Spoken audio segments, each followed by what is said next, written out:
Celsius energy drinks. I'm Crystal Rosas. You've seen this global pop icon, actress, entrepreneur, captivated audiences with her record breaking music, a powerhouse performances with over 400 million followers. She's one of the most influential celebrities in the world.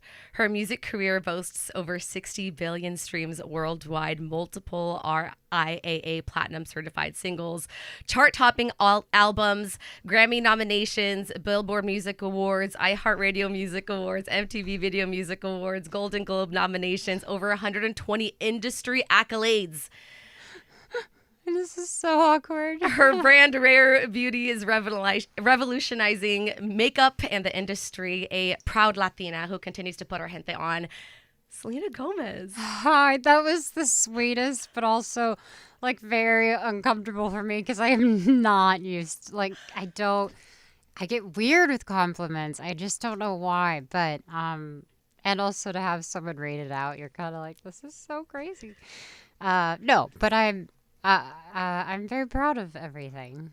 So a humble queen. We stand. No, we are so excited to have you in. I mean, the team was so geeked that you were coming, and I tell everyone over and over, if I can always pick the number one artist or anyone that I've worked with, I always say Selena Gomez lights up the room. Oh, thank you. But That's it's so really true. Sweet.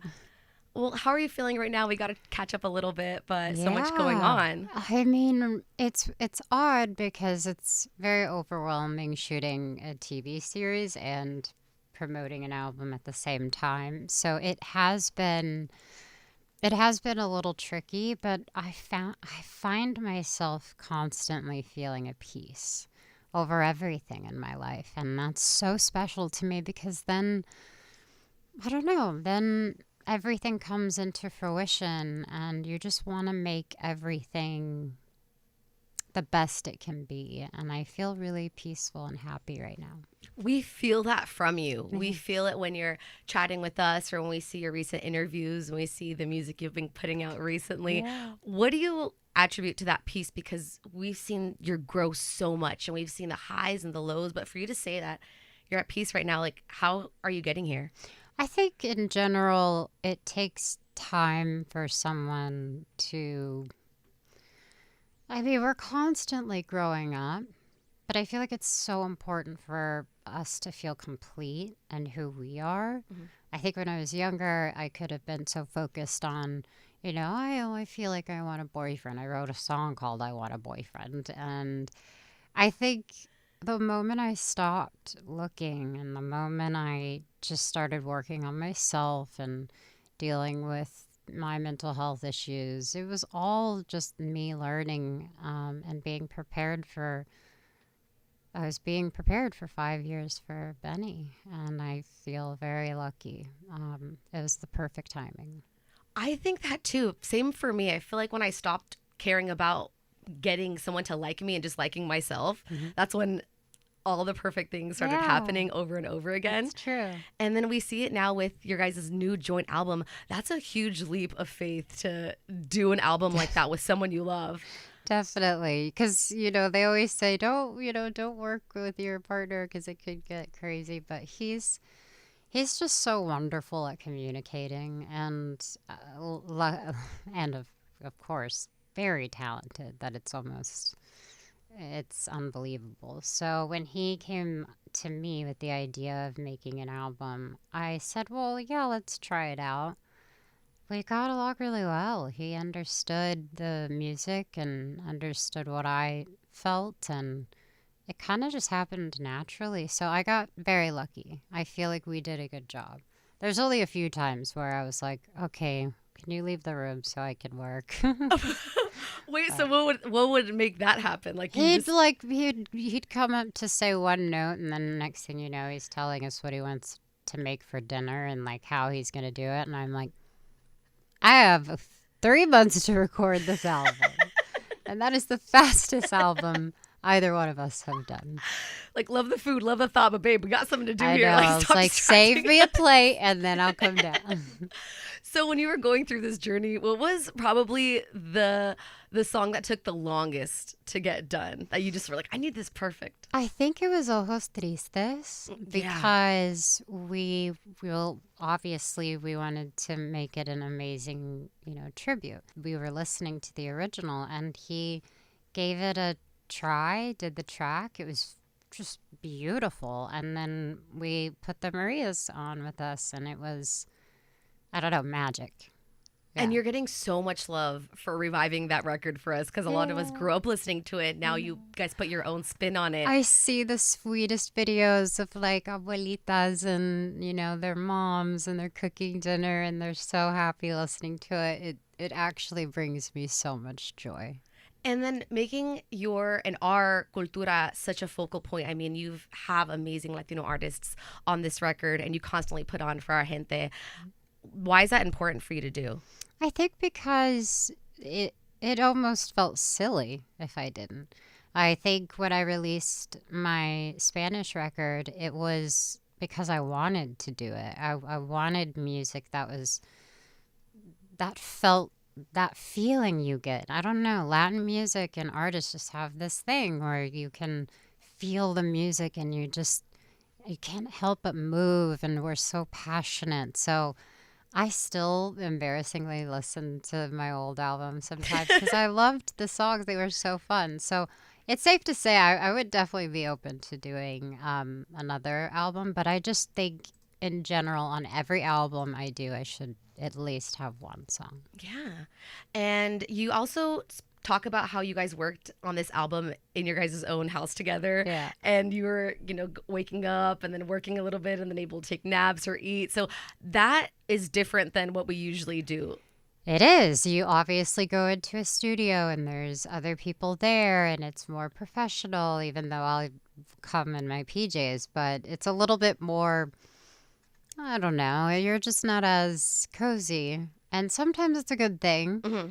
But then other times at home, I'd be like, well, now I'm too tired and I want to just go cuddle and Right. hang out. So, no, but it was actually really nice. He was able to do his thing and I'd come in when I needed to do mine. Then we'd do it together. And then it was like, yeah, another day. So you're an advocate for work from home. I mean, a lot of people now are being forced into the... Totally. I mean, yes and no. Look, I'm also an actress, so I genuinely love being on sets. It's like my life. Mm-hmm. And then also on the album, we have Gracie Abrams, Charlie XCX, that record. I know. Oh my God, it's blowing up. That's becoming one of the favorites. She's incredible. She wrote Same Old Love. And I've always been a huge fan. And I just think she's unbelievably talented. And I'm so glad that she's having this moment and created a whole new type of genre with Brad. And I think it's a testament to how hard she's worked because she's been around and now she deserves all the success. Yes.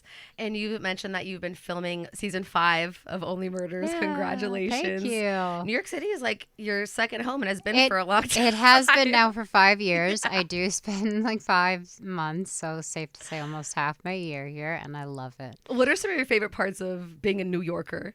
I think people just don't give a shit the way that they do in LA, if that makes sense.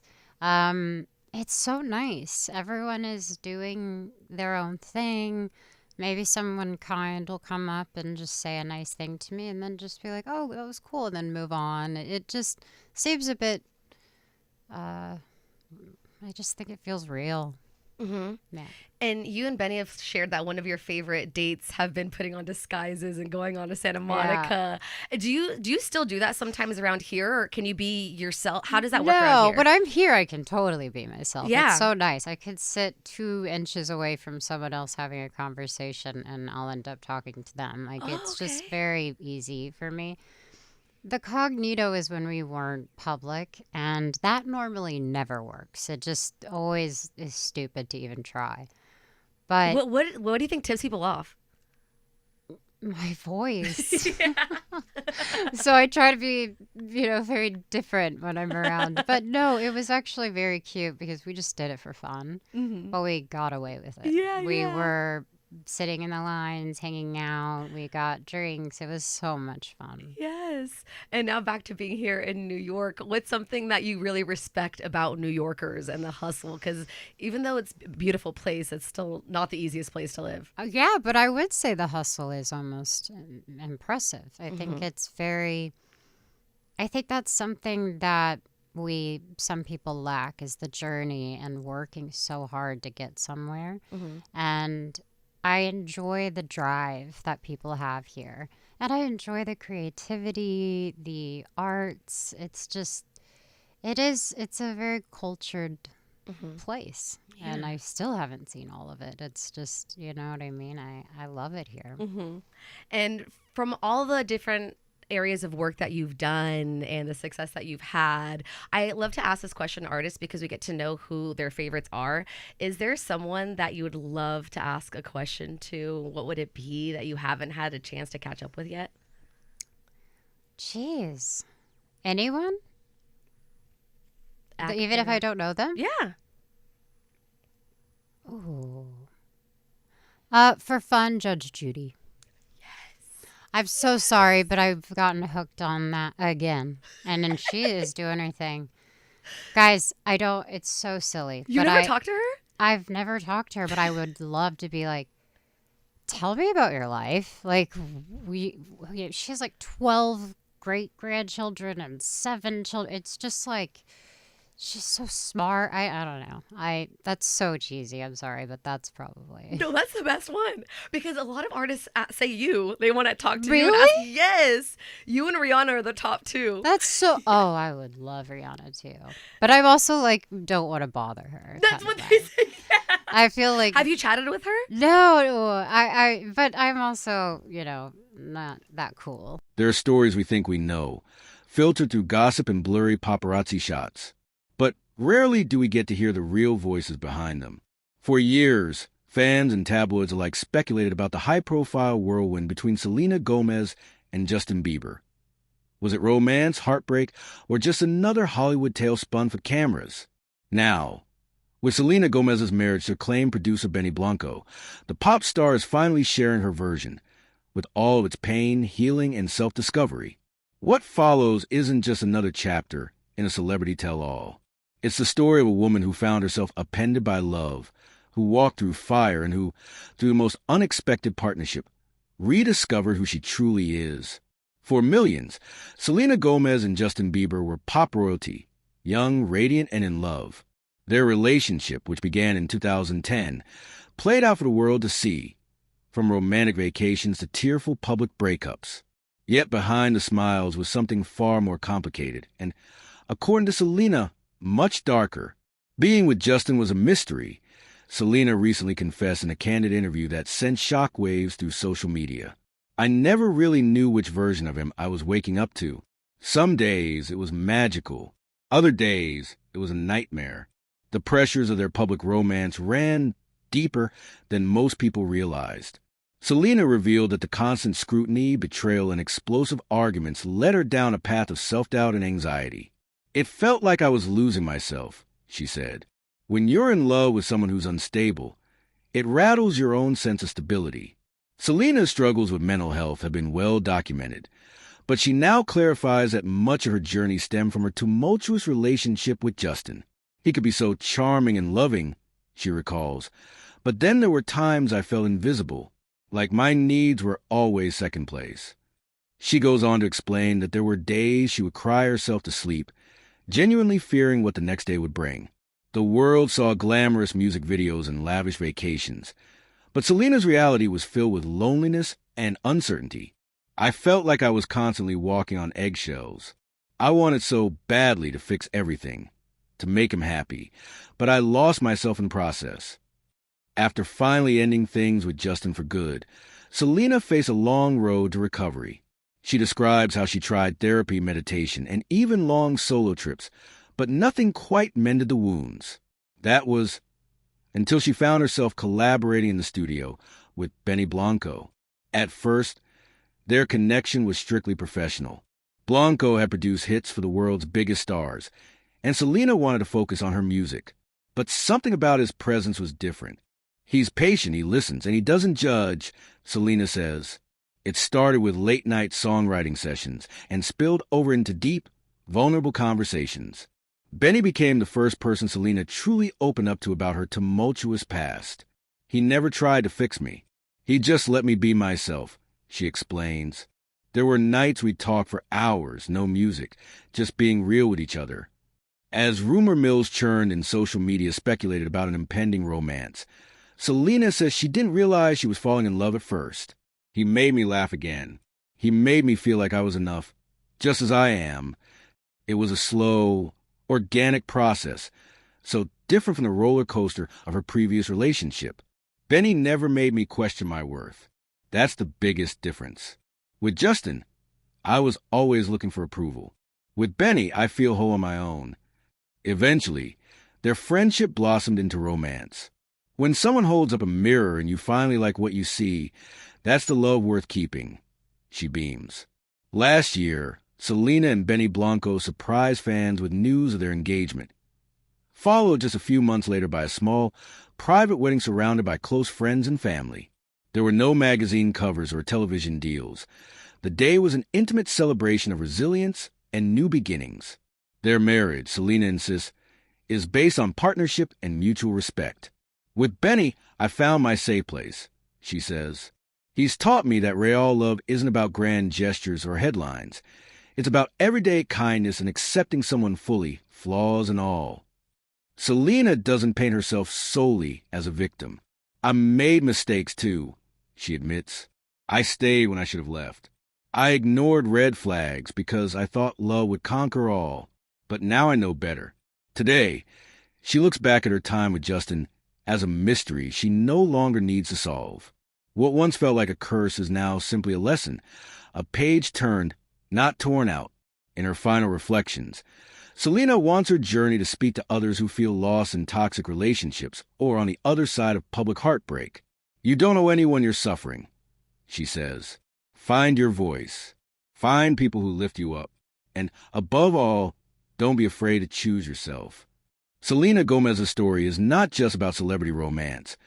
It's about the universal pursuit of self-love after heartbreak. Through pain, she found clarity. Through chaos, she discovered peace. And when she finally closed a chapter on her greatest mystery, she opened the door to something far more incredible, her own happiness.